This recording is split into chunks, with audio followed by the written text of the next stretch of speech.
Hello everyone. हम लोग बात कर रहे हैं आधुनिक भारत के इतिहास।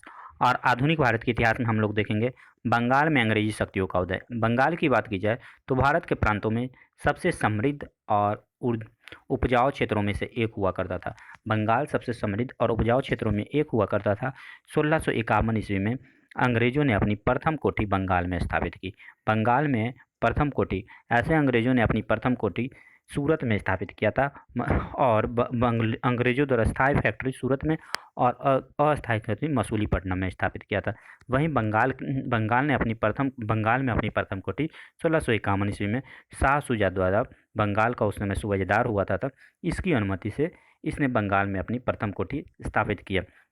वहीं शाह शुजा ने 1651 ईस्वी में एक और अनुमति दी थी, बंगाल, बिहार तथा उड़ीसा में स्वतंत्र व्यापार करने की अनुमति।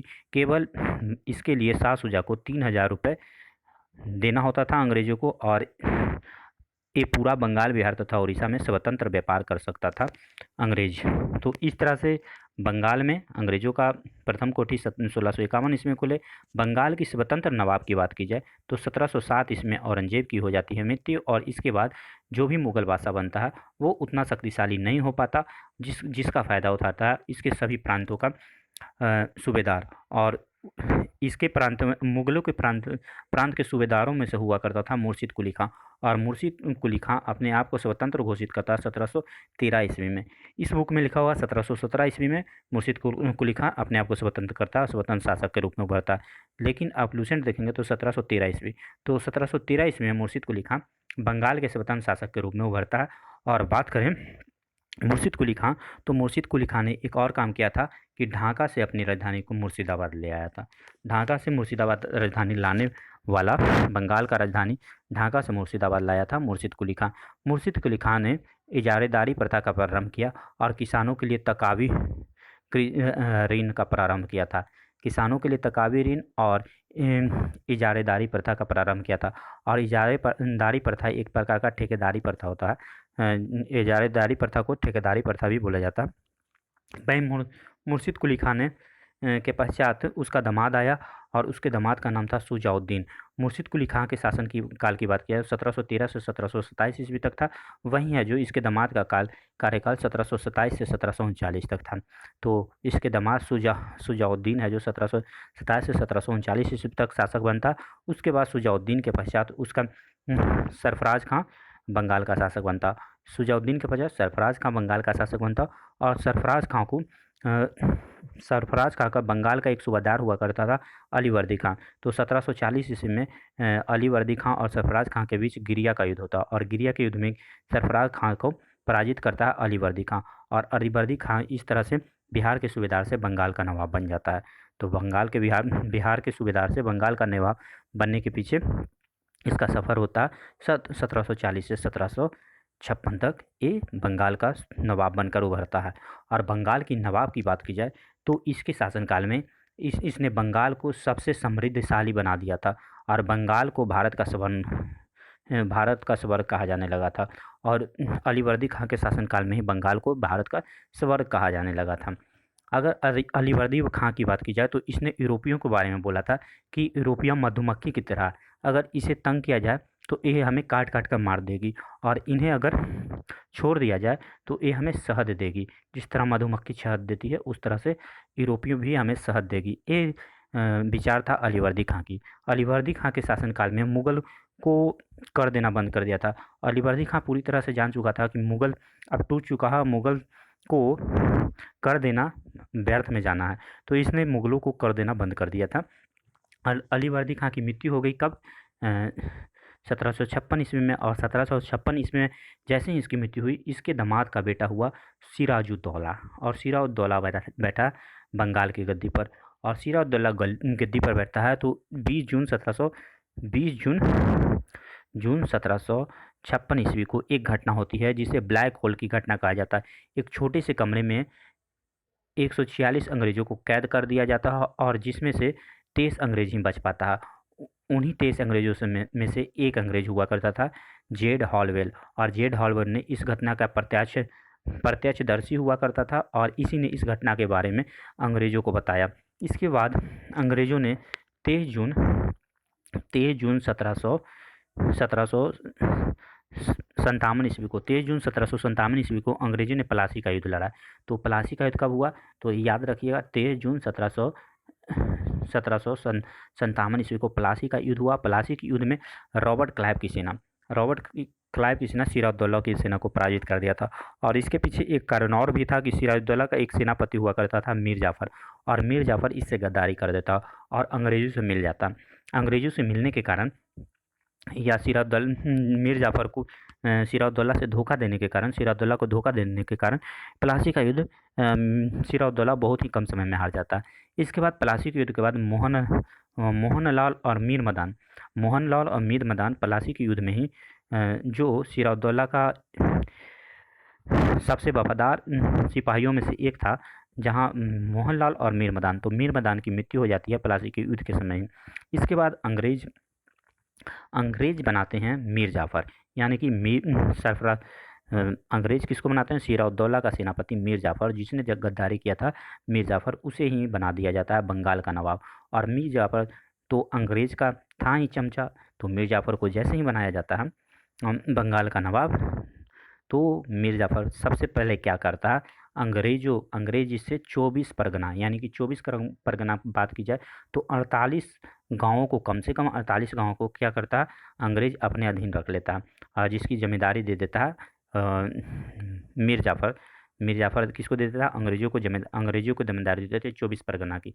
वहीं बात की जाए मीर जाफ़र की, तो मीर जाफ़र को हटाकर 1760 ईस्वी में, मीर जाफ़र कब से 1757 से 1760 तक रहा शासक। इसके बाद अंग्रेज इसे हटाते हैं और इसके ही दामाद मीर कासिम को बंगाल का क्या बनाता? नवाब बनाता।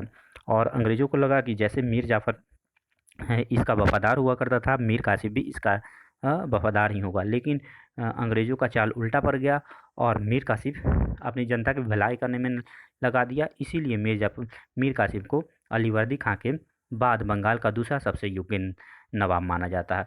तो मीर कासिम ने बंगाल के लिए बहुत ही अच्छा काम किया, जिसके कारण इसे बंगाल का दूसरा अलीवर्दी खां भी बोला जाता है। तो अलीवर्दी के खां के बाद ये दूसरा योग्य शासक में से एक हुआ करता था बंगाल की। वहीं मीर कासिम ने अपनी राजधानी को भी चेंज किया था। तो जैसे आप देख रहे थे कि मुर्शिद अली खां बंगाल के ढाका से क्या कहते हैं मुर्शिदाबाद लाया था, वहीं बात की जाए तो मीर कासिम ने भी बंगाल की राजधानी मुर्शिदाबाद से कहाँ लेकर गया? तो मुर्शिदाबाद से मीर कासिम मुंगेर लेकर गया था बंगाल की राजधानी। तो बंगाल की राजधानी मीर कासिम ने मुर्शिदाबाद से कहाँ? मुंगेर स्थानांतरित किया।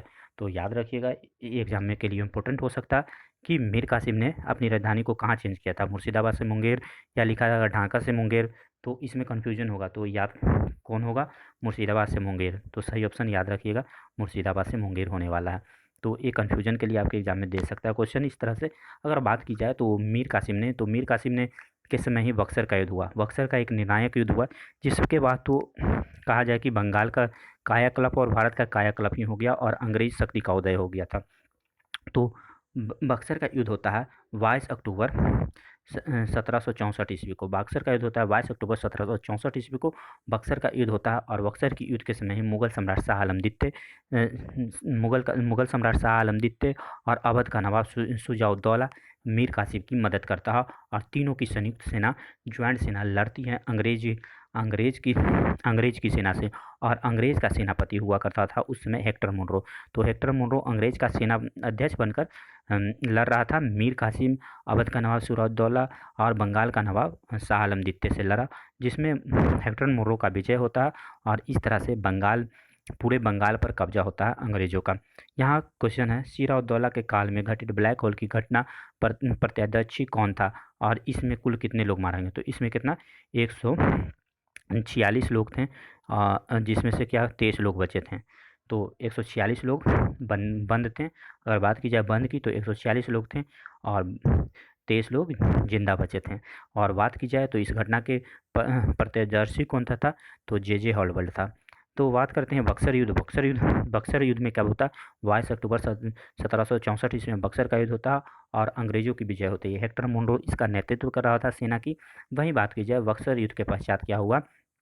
ब्रिटेन शक्ति का प्रभुत्व हो गया। ब्रिटिश का भारत में अपना प्रभुत्व स्थापित कर लिया, बंगाल में को पूरी तरह से अपने अंडर ले लिया और बंगाल में द्वैत शासन का प्रारंभ किया रॉबर्ट क्लाइव ने। द्वैत शासन कब तक चला बंगाल में? 1765 से 1772। तो द्वैत शासन याद रखिएगा कि द्वैत शासन बंगाल में चला 1765 से 1772 तक बंगाल में द्वैत शासन चला। और द्वैत शासन के बाद क्या किया? द्वैत शासन को स्टार्ट किसने किया था? तो रॉबर्ट क्लाइव ने किया था। वहीं द्वैत शासन का अंत कौन किया था? तो वारेन हेस्टिंग ने द्वैत शासन का अंत किया। और द्वैत शासन का अंत 1772 इसमें वारेन हेस्टिंग गवर्नर जनरल बनकर आता है और बंगाल में द्वैत शासन का अंत करता है। वही बात करें कुछ सुल्तानों की, तो बंगाल के कुछ सुल्तान थे जैसे मुर्शिद कुली खां की, तो 1717 से 1727। और दूसरे बुक में आप देखिएगा तो 1713 से 1727 दिया रहता। तो देख लीजिएगा ये सब कुछ कुछ अंतर रहता है। अगर बात की जाए सुजाउद्दीन की, तो सुजाउद्दीन 1727 से 1739 ईस्वी तक। बाकी सब सेम है। मुर्शिद कुली का कार्यकाल में थोड़ा सा अंतर देखने को मिल रहा है इन दोनों बुक में। सुजाउद्दीन की बात की जाए 1727 से 1739 ईस्वी। सरफराज खां की बात की जाए 1739 से 1740 ईस्वी में। अलीवर्दी खां की बात की जाए 1740 से 1756 ईस्वी। और अलीवर्दी खां को क्या कहता है? भारत का स्वर्णिम। बंगाल को क्या होता है? भारत का स्वर्णिम बोला जाता था। अलीवर्दी खां ने गिरिया का युद्ध लड़ा 1740 ईस्वी में। इसमें सरफराज खां की हत्या कर दिया था और बंगाल का नवाब बना था। अलीवर्दी खान ने कहा था कि यूरोपी को तुलना मधुमक्खियों से किया था। वहीं बात की जाए सिराजुद्दौला की, तो सिराजुद्दौला की 1756 से 1757। और सिराजुद्दौला के काल में एक और घटना होती है। सिराजुद्दौला के काल में होता है प्लासी का युद्ध। प्लासी का युद्ध कब होता है? 23 जून 1757 ईस्वी को प्लासी का युद्ध होता है। इसके बाद मीर जाफ़र आता है और मीर जाफ़र सिराजुद्दौला का क्या होता है? सेनापति होता है, जिसने सिराजुद्दौला से गद्दारी किया हुआ रहता है। और 1757 ईस्वी तक मीर जाफ़र रहता है। मीर जाफ़र के बाद मीर जाफ़र का दामाद का बेटा दामाद आता है। मीर जाफ़र का दामाद मीर कासिम आता है। और मीर कासिम कब तक रहता है? 1760 से 1763 ईस्वी तक। और मीर कासिम को दूसरा क्या बोला जाता है? अलीवर्दी खां बोला जाता है। मीर कासिम को अलीवर्दी खां की तरह दूसरा कुशल शासक में से एक था मीर कासिम। अगर मीर कासिम के बाद क्या था? मीर जाफ़र को लाया जाता है। मीर कासिम के समय बक्सर का युद्ध लड़ा जाता है 22 अक्टूबर 1764 ईस्वी को। 1764 ईस्वी को बक्सर का युद्ध लड़ा जाता है। 22 अक्टूबर 1764 ईस्वी को बक्सर का युद्ध लड़ा जाता है। तो याद रखिएगा 22 अक्टूबर 1764 ईस्वी को मीर कासिम के समय। इसके बाद मीर जाफ़र आता है 1763 से 65 ईस्वी तक आता है। निजामुद्दौला आता है 1765 से 66 ईस्वी तक। फिर सैफुद्दौला आता है 66 से 70। और फिर क्या था? मुबारक उद्दौला 70 से 75 तक रहता। इसके बाद बंगाल का कायाकल्प पलट जाता। बात की जाए अंगल मैसूर संबंध, तो मैसूर की बात की जाए तो मैसूर में बांडियार वंश की स्थापना 1799 ईस्वी में हो गई। मैसूर में हुई थी बांडियार वंश की स्थापना 1799 ईस्वी में। बांडियार वंश में क्या कहता है? हैदर अली का जीवन काल घोड़सवारी कहा जाता है कि घोड़सवार के रूप में शुरू हुआ। हैदर अली का जीवन काल घोड़सवार के रूप में शुरू हुआ। यहाँ लिखा हुआ अंग्रेजों द्वारा भारत में प्रभुत्व स्थापित करने वाला सर्वाधिक निर्णायक बक्सर का युद्ध किसके मध्य है और कब हुआ? तो कहा था अंग्रेजों के मध्य बक्सर प्रभुत्व स्थापित करने वाला सर्वाधिक निर्णायक तो बक्सर का युद्ध कब लड़ा गया? 22 अक्टूबर को लड़ा गया। कब लड़ा गया? 1764 ईस्वी में लड़ा गया बक्सर का युद्ध। तो ये इंपॉर्टेंट हो जाता है और इसे याद रखिएगा, बहुत सारे एग्जाम में आ जाता है। और डेट हो सके नहीं आए क्योंकि लूसेंट के बुक में डेट नहीं लिखा हुआ, लेकिन डेट बहुत सारे सेटों में मिल जाता है। तो डेट आप याद रखिए 22 अक्टूबर 1700 कितना में 64 ईस्वी में बक्सर का युद्ध लड़ा गया। अगर बात करते हैं हैदर अली की, तो हैदर अली ने अपने जीवन को घुड़सवार के रूप में शुरू किया और हैदर अली शासक बना 1761 ईस्वी में। 1761 में मैसूर का शासक बना। और द्वितीय मैसूर युद्ध में हैदर अली का क्या होता? पोर्ट नोवा में मृत्यु हो गई। हैदर अली की मृत्यु कब होता? 1782 ईस्वी में। हैदर अली की मृत्यु 1782 ईस्वी में था। उस समय अधिकतर आंग्ल मैसूर युद्ध हो रहा था। उसी समय हैदर अली की मृत्यु हो जाती है पोर्ट नोवा में। हैदर अली पराजित होता और इसकी मृत्यु हो जाती है। प्रथम आंग्ल मैसूर युद्ध की बात की जाए तो प्रथम आंग्ल मैसूर युद्ध होता 1767 से 1769 तक चलता है। हैदर अली इसमें विजय होता है। और इसी के समय क्या होता? बात करें तो मद्रास की संधि होता है। इसी के समय क्या होता? मद्रास की संधि होती है। इसके बाद हैदर अली की मृत्यु के पश्चात प्रथम आंग्ल मैसूर युद्ध में मद्रास की संधि। इसके बाद हैदर अली की मृत्यु के पश्चात उसका पुत्र है जो उसका सुल्तान बनता और गद्दी पर बैठ जाता है। इसके बाद टीपू सुल्तान का जन्म की बात की जाए तो 1750 ईस्वी में होता है और एक गद्दी पर बैठता है 1782 ईस्वी में। दिल्ली बंगाल का मैसूर का क्या बनता है? नवाब बनता है। तो मैसूर का नवाब 1780 ईस्वी में बनता है हैदर अली का बेटा टीपू सुल्तान। इसके बाद मंगलौर की संधि की बात की जाए तो मंगलौर की संधि होती है द्वितीय मैसूर युद्ध में। द्वितीय मैसूर युद्ध में मंगलौर की संधि होती है और टीपू सुल्तान एवं अंग्रेजों के मध्य होती है। और इसमें क्या होता है? मंगलौर की संधि के तहत क्या होता है? विजित क्षेत्रों को वापस कर दिया जाए। विजित क्षेत्रों पर क्या कहता है? दोनों जो अंग्रेज और मैसूर के मैसूर का नवाब जीता उसे वापस करने का फैसला लिया गया। टीपू सुल्तान की बात की जाए तो इसने 1784 ईस्वी में पादशाह का उपाधि धारण किया। 1784 में पादशाह की उपाधि धारण किया और इसने अपनी राजधानी श्रीरंगपट्टनम से टीपू ने स्वतंत्रता का वृक्ष लगाया। तो स्वतंत्रता का वृक्ष कब लगाया? 1784 ईस्वी में। 1787 ईस्वी में क्या किया? इसने स्वतंत्रता का वृक्ष लगाया अपनी राजधानी श्रीरंगपट्टनम से, और इसने जैकोबिन क्लब के का सदस्य बना और अपने आप को नागरिक टीपू कहने लगा, और इसने अपने आप को नागरिक टीपू कहने लगा, ये बात है। टीपू सुल्तान की मृत्यु चतुर्थ आंगन में सूर्य में हुआ, जब क्या होता है? श्रीरंगपट्टनम में हो गया 1799 इसमें। अगर बात की जाए अंगल में सूर्य की, तो अंगल में सूर्य का की बात की जाए तो प्रथम अंगल में सूर्य हुआ 1767 से 1769 ईस्वी तक हुआ, और इसमें मद्रास की संधि हुई। मद्रास की संधि कब हुआ? 1769 ईस्वी में। द्वितीय अंगल में सूर्य हुआ मंगलौर की संधि 1784 ईस्वी में। इसी के समय हैदर अली की मृत्यु हो गई। 1780 से 84 तक मैंगलोर की संधि चलती है। 1780 से 84 ईस्वी द्वितीय मैसूर युद्ध होता है। इस समय अंग्रेज का गवर्नर जनरल हुआ था वारेन हेस्टिंग, और प्रथम मैसूर युद्ध में अंग्रेज का गवर्नर जनरल नहीं हुआ करता था, गवर्नर हुआ करता था, और उस गवर्नर का नाम था, क्या था? वरे वरे बरे लास्ट। तो उस बरे लास्ट नाम था, जो 1767 से 1769 तक रहता, और बहुत ही इंटरेस्टिंग नाम है। उस समय गवर्नर हुआ करता था, बंगाल का गवर्नर हुआ करता वरे लास्ट 1767 से 1769। तृतीय आंगल में सूर्य की बात की जाए तो 1790 से 92 ईस्वी तक हुआ, और कॉर्नवालिस उस समय गवर्नर जनरल कौन था? लॉर्ड कॉर्नवालिस था, और उस समय श्रीरंगपट्टनम की युद्ध हुआ 1782 ईस्वी में। चतुर्थ आंगल युद्ध की बात होता है, तो चतुर्थ आंगल युद्ध की बात की जाए तो 1799 ईस्वी में चतुर्थ आंगल, और उस समय गवर्नर जनरल हुआ था लॉर्ड वेलजली। लॉर्ड वेलजली क्या हुआ था? गवर्नर जनरल था। और बात करते हैं लॉर्ड कॉर्नवालिस की, तो लॉर्ड कॉर्नवालिस ने एक वाक्य बोला था जो बहुत ही इंटरेस्टिंग है और बहुत ही इंपॉर्टेंट है। लॉर्ड कॉर्नवालिस ने बोला कि हमने श्रीरंगपट्टनम की संधि किया, उसके तहत अपने मित्रों को भी क्या किया? अधिक शक्तिशाली नहीं बनाने दिया, और अपने शत्रु को भी लाभदायक रूप से लंगड़ा बना दिया। तो लॉर्ड कॉर्नवालिस का कहना था कि मित्र को भी उल्लू बनाया और शत्रु को भी क्या कर दिया? बुरी तरह से पराजित कर दिया। तो आज की इस वीडियो में इतना ही, मिलेंगे अगली में क्लास में पेशवा के अधिकार और मराठाओं के।